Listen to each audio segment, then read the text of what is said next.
Hello बच्चों, आज की हमारी क्लास है भाज्यता के नियम। आज हम जानेंगे कि भाज्यता के नियम क्या होते हैं। सामान्य भाषा में देखा जाए तो भाज्यता के नियम का मतलब है कि भाग के नियम, कि भाग लगाने के नियम क्या क्या हैं।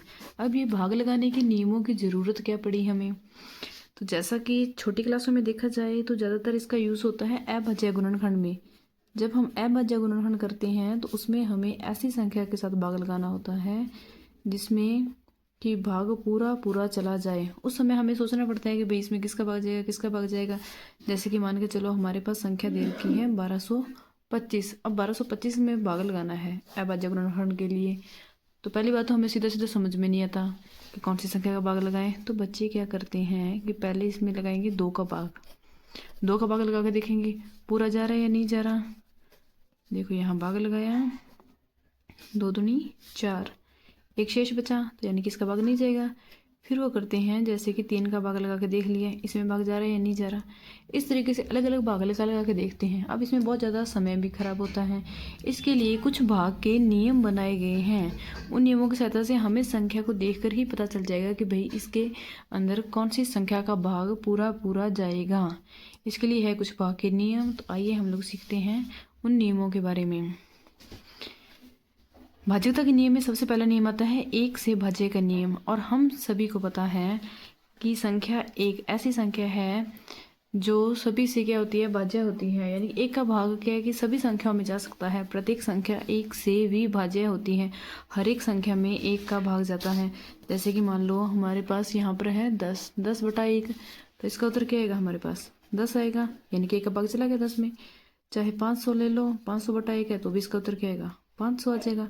एक संख्या तो हर एक से विभाज्य ही है, यानी कि वही का वही उत्तर आ जाता है 1 से भाग लगाने पर। ठीक है, ये तो है सामान्य सी बात।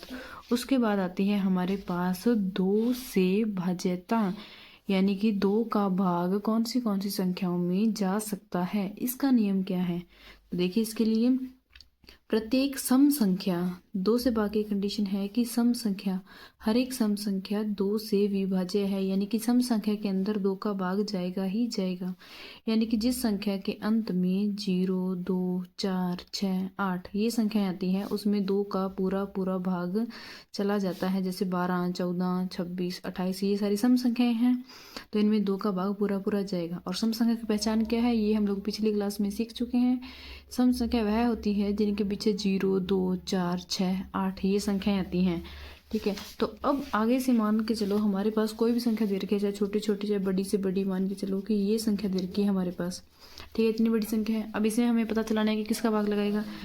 ठीक है, इसका भाग लगाने के लिए हम लोग सबसे पहले लास्ट वाली संख्या देख लेंगे। 6 दिया है और हम जानते हैं 6 क्या है, सम संख्या है। यानी कि ये पूरी की पूरी संख्या क्या है, सम है। सम संख्या है तो इसमें 2 का भाग तो पूरा पूरा जाएगा ही जाएगा। और संख्या का भी जा सकता है लेकिन 2 का भाग तो पूरा पूरा जाएगा ही जाएगा। ठीक है, तो ये हो गया हमारे पास 2 से भाज्यता का नियम। इसके बाद आता है 3 से भाज्यता। अब 3 से भाग जाने का नियम क्या है। 3 से भाग जाने के नियम के लिए हम लोग पहले देखते हैं उदाहरण। जैसे कि मान के चलो हमारे पास है ये संख्या 123। अब 123 में देखना है 3 का भाग जाएगा या नहीं जाएगा। इसकी हम लोग जांच कैसे करेंगे, जो भी इसके अंक दिए हैं पूरी संख्या के अंदर अंक, जैसे कि अंक है 1, 2 और 3, तीनों अंकों का हम लोग कर लेंगे जोड़। तीनों अंकों का जोड़ किया तो हमारे पास उत्तर क्या है, 3, 2, 5, 5 और 1 6। और हमें पता है 6 में 3 का भाग जाता है, 3 का 3, 3 दूनी 6, 3 के पहाड़े में 6 आ रहा है, 2 नंबर पे आ रहा है। इसका भाग लगाएंगे तो उत्तर क्या आएगा, हमारे पास 2 आ जाएगा। 6 में भाग जा रहा है यानी कि 123 के अंदर भी 3 का भाग जाएगा। हम लोग 123 में 3 का भाग लगा के देख लेते हैं। 3 का 3, 3 चौकी 12, ऊपर से आया 3, 3 का 3, पूरा पूरा भाग चला गया। तो इस तरीके से हम लोग कोई भी संख्या दे रखी हो उसमें 3 के भाग का पता चल करना है। तो कैसे करेंगे, जो भी उस संख्या के अंक दिए हैं तीनों अंकों को हम लोग जोड़ देंगे। जोड़ने के बाद जो उत्तर आएगा उसमें 3 का भाग लगा के देखेंगे। अगर उसमें 3 का भाग जा रहा है तो इसका मतलब उस संख्या में भी 3 का भाग जाएगा ही जाएगा। ठीक है, अब इसी नियम से रिलेटेड हम लोग और इसके क्वेश्चन देखते हैं ताकि ये कंसेप्ट हमारे पूरी तरीके से समझ में आ जाए। हम लोग पढ़ रहे हैं 3 से भाज्य का नियम। ठीक है, 3 से भाज्य के नियम में अगली संख्या हम लोग लेके चलते हैं। मान लो हमारे पास संख्या है 177। ठीक है, इस संख्या के अंदर हमें पता करना है कि 3 का भाग जाएगा या नहीं जाएगा। इसीलिए हम लोग क्या करेंगे, इसके जो अंक दिए हैं उनको जोड़ लेंगे। 1 + 7 + 7 जोड़, इसका उत्तर क्या आएगा, 7 और 7 14, 14 और 1 15। अब हमें पता है कि 15 3 के पहाड़े में आता है, 3 से विभाजित है ये, तो यानी कि इस संख्या में भी 3 का भाग जाएगा ही जाएगा। 177 में 3 का भाग लगा के देखें हम लोग कन्फर्म करने के लिए, तो 3 पंजे 15, बचा हमारे पास 2, ऊपर से है 7 27, और 3 1 3, 3 2 6, 3 3 9, 3 4 12, 3 5 15, 3 6 18, 3 7 21, 3 8 24 और 3 9 27। ये हमारे पास इसके अंदर पूरा पूरा भाग गया। ठीक है, इसका एक और उदाहरण लेके चले हम लोग, बड़ी संख्या लेके चलते हैं। जैसे कि संख्या है 8 9 6 3 4 1। ठीक है, इस तरीके से मान के चलो ये होगी हमारी संख्या। अब इतनी बड़ी संख्या में हमें सीधा पता चलना है कि इसके अंदर 3 का भाग जाएगा या नहीं जाएगा। ठीक है, 2 का भाग तो हम लोग इसको देख के बता सकते हैं। लास्ट वाली संख्या क्या है, विषम है, इसका मतलब ये सारी संख्या विषम है। 2 का भाग तो जाएगा नहीं इसमें। अब 3 का भाग लगा कर देखना है, तो उसका रूल हमें पता है। जो भी इसके अंक दिए हैं उन सभी अंकों को कर लो जोड़। 8 + 9 + 6 + 3 + 4 + 1, तो जोड़ो इसको। 8 और 9 17, 17 और 6 23, 23 और 3 26, 26 और 4 30, 30 और 1 31। अब इसमें बनाइए हमारे पास 31। 31 के अंदर 3 का भाग जाएगा क्या, 31 3 के पहाड़े में नहीं आता है, और ना ही 31 में 3 का भाग जाएगा। इसका मतलब इस संख्या के अंदर भी 3 का भाग नहीं जाएगा। तो हम लोग अगली संख्या पर जा सकते हैं। इस तरीके से हम लोग इनका पता चला सकते हैं कि 3 का भाग जाएगा या नहीं जाएगा। ये हो गया हमारे पास 3 से भाज्यता का नियम। आप लोग देख सकते हैं कि यहाँ पे हम लोगों ने इसका समझा रखा है। 1 2 3 ये 123 हमारी संख्या है, इसके हम लोगों ने अंकों का जोड़ किया।